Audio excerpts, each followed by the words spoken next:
Hi guys! Welcome back to my channel. So update tayo sa Team Creamline na pumunta ng Spain. Ayan, nakarating na sila.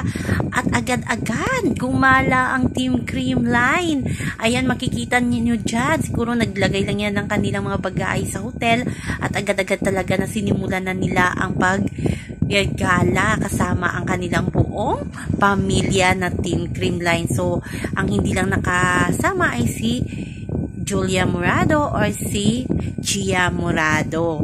Kasi nga alam naman natin na sa Team Pilipinas ngayon si Gia para sa AVC Cup. Pero sabi nga nila, sa susunod ay kasama na itong si Gia. Ayan, masaya tayo na masaya si Bea De Leon at si Denden Lazaro sa kanilang bagong pamilya. At syempre, grabe talaga ang mga performa ng ating Alyssa Valdez. So, more update pa guys. Abangan muna natin ang mga more update pa kasi kakarating lang nila sa Spain. So, yan lang po guys ang ating update. So, ngayon hanggang sa muli. Bye-bye. Also remember, huwag po tayong magpaka-stress.